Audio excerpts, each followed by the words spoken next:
me 2. Give me 3. Turn me on!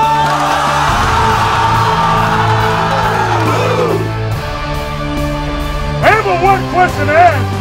Anybody ready to go walk with me? Yes, sir. Anybody ready to go walk with me? Yes, sir. War time! War time! You gonna make your name today.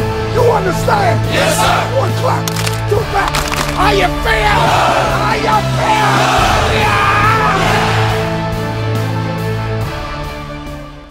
Hello and welcome to this week's edition of our Born to Compete Youth Sports Show. I'm Jenna, this is Alex. This week we're at the Steve Clarkson Dream Makers Camp here at Northview High School in Duluth. Yeah. What does it mean to have this California quarterback guru on our turf? You know what, man? It is exciting because when we got the call, you're talking about the man Steve Clarkson himself. Everybody knows what he's done. Everybody knows who he's worked with. ESPN, so yeah, CNN, ESPN, he put his name on everything. Exactly. So I can't even go down a list right now of all the people he's worked with. Right. But the good thing is he thought enough about the East Coast here, Southeastern, of what the talent is here.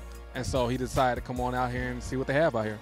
All right, so we've seen these kids play in games, workouts, whatever it may be. Yeah. They've impressed us. Yes. Do you think they're going to impress him today? You know, I'll tell you what, whether they impress him or not, here's the most important thing about what's happening right here today. His name has brought together a lot of the top quarterbacks from around the Southeast, right? And even though it's not a game format, even though it's a camp situation, they can come out here, they can compete and push each other and get the best out of each other today. So we're going to find out how that's going to happen. But when they put out their best out here today and that gets his attention, then you know what? Congrats to him. But the main thing is take what his knowledge, take from his knowledge, what he's years and years in the business, take what he's learned and apply it into your workout, put it into your day-to-day, get better with whatever it is you're taking away from this camp, and you know, hopefully let the skies be the limit for you.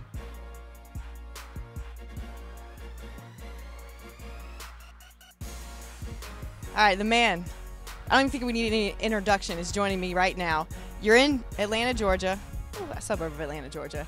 Tell me what you're expecting when you see this crop of quarterbacks out here. What have you heard about these crop of quarterbacks? Well, I travel all over the country. I've done this now for almost 30 years, and I have a kid who comes with me out to a regular basis out to California, and his name's Aaron McGoffin. And the first thing I noticed, he's a 6th grader with a ton of talent. Big kid, athletic, strong arm, extremely intelligent. And he was telling me for better part of a year that, hey, you need to come to Atlanta and see the kids that are back in my home state, home city. There's some really good talented kids who are my age, and some of them are better than me. And I'm thinking for a young kid to even admit that someone's better than him, that spoke volumes. And his dad, Craig, was instrumental in getting me here to this location at Northview High School. And just to check it, I'm anxious to see what these kids are all about, because at least the eyeball test tells me that this is going to be a special day. Right. It's just a 2-day camp. What do you try to get in those 2 days that you really want to get across to these kids? Well, the biggest thing is this is not something that's going to, in 2 days, you're not going to, come an instant, success. You're going to have to take away little tidbits of things that can help you develop your game over the long haul. So what I try to do is emphasize learning one thing that they can take from this camp that they didn't know before, and to continue to apply that principle 5 minutes a day. That's what we call it, our 5-minute workout. If you can do that, you'll be twice the quarterback you were, when you came here. Run me through maybe 1 or 2 of the drills that you really feel like when a quarterback is able to complete them, you can really tell that they're different from the rest. Some things you like to see from these quarterbacks when they're out here. Well, the biggest thing is I want to see their interaction.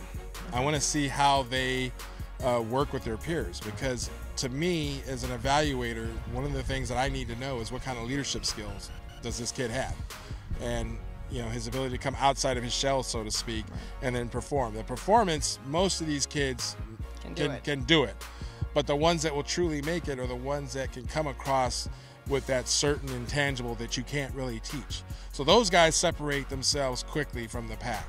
And then it's once those guys get together, then how well they do, sort of the alpha dogs in a bowl. Right. Then how do they respond from that? So typically that's in a camp setting like this. This is how it goes. I don't look at these types of camps as I'm going to evaluate this guy was the best guy versus that guy. That's not my intention here.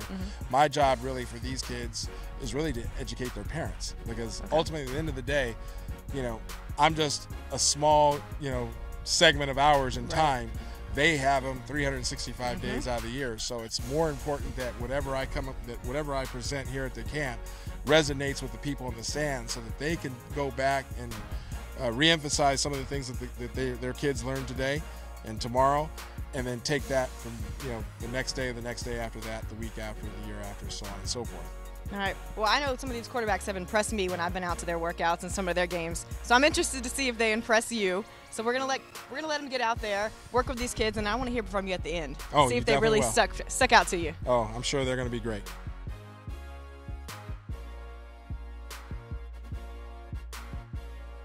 Okay, Alex, let's take a minute away from the wide receivers, the quarterbacks. Why would we do that, though? Don't take offense to it. I know you were a wide receiver. All right. It's okay. Yeah. It's okay. Let's get to the nitty-gritty. What we about to talk about? The big uglies. Talking about my boys that put the hand in the dirt. Yes. I love them. All right, let's do it. Yeah. I got to spend some time with Drew Lewis.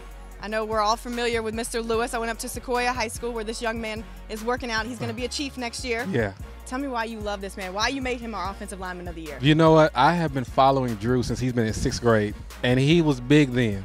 He is a big kid. Gee whiz.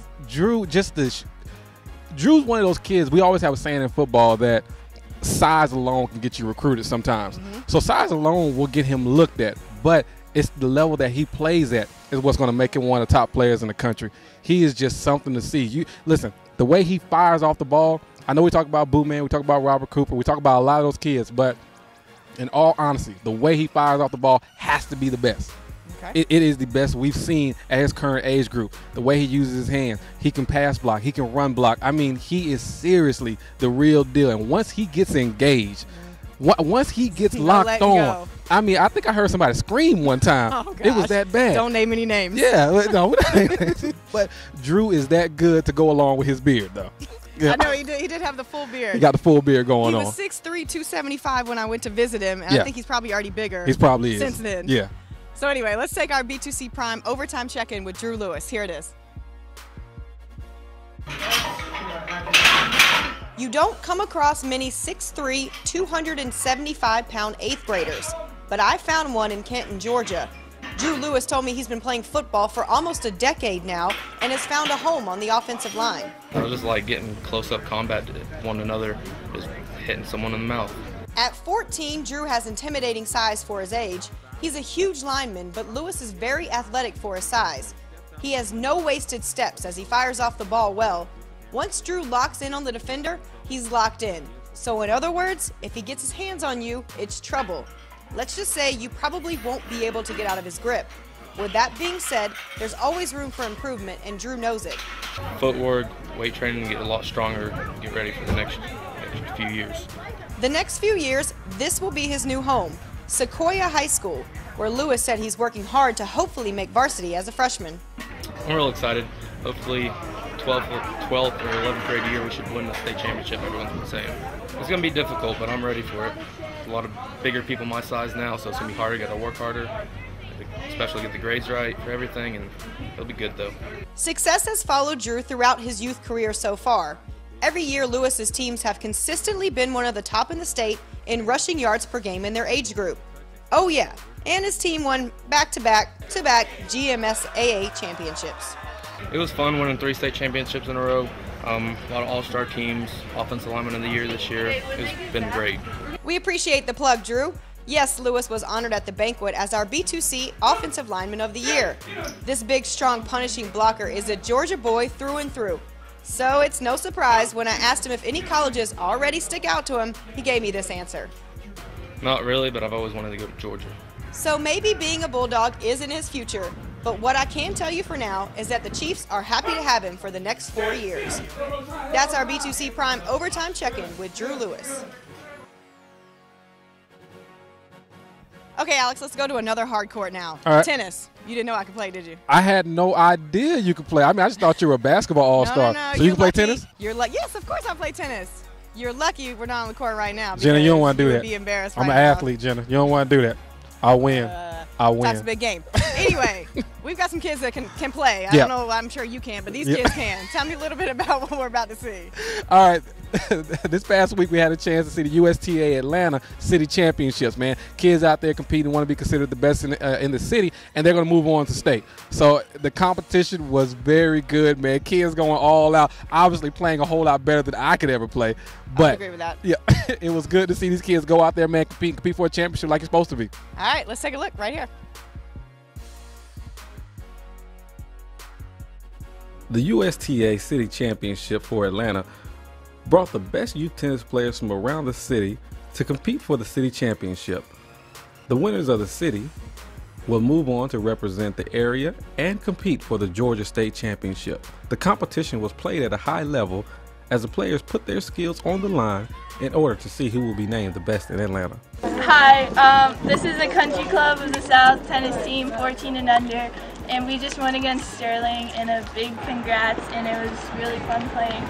And all our matches did really great, and we barely won, but it was a great win. We are the Druid Hills 14U Intermediate Gold team, and we fought hard today. At the city finals, at the Atlanta USTA city finals. All right. Came down to the last match, which Andrew played very well in. That's not part of it. BornToCompete.com. Bojangles! Hashtag Bojo! Hashtag living the bow life!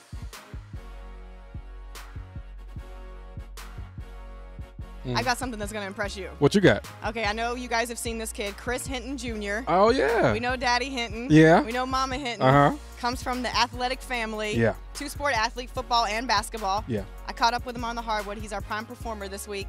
Tell me both sports what you've seen from this young man. Listen, some kids you just know as soon as you see them that, you know, they're going to be special. Here's the thing. Great kid, great athlete. Number one. Second thing, great family. Yes. You know, wonderful family. And he's willing to put the work in to become great at basketball and at football. Football, he's dominant. Middle linebacker, tight end.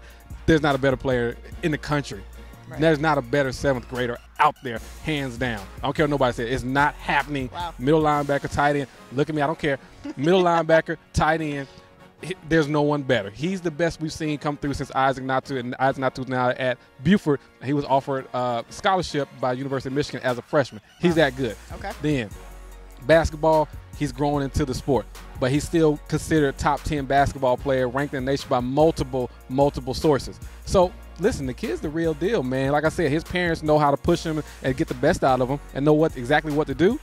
Sky's the limit for him. I can't wait to see this piece you got on him. If he grows into his size 17 shoe, he can play anything he wants to do. Yeah. Here's Chris Hinton Jr., our B2C prime performer. At 6'3", 215 pounds with a size 17 shoe, yes, size 17, 13-year-old Chris Hinton Jr. already has the body of an elite athlete.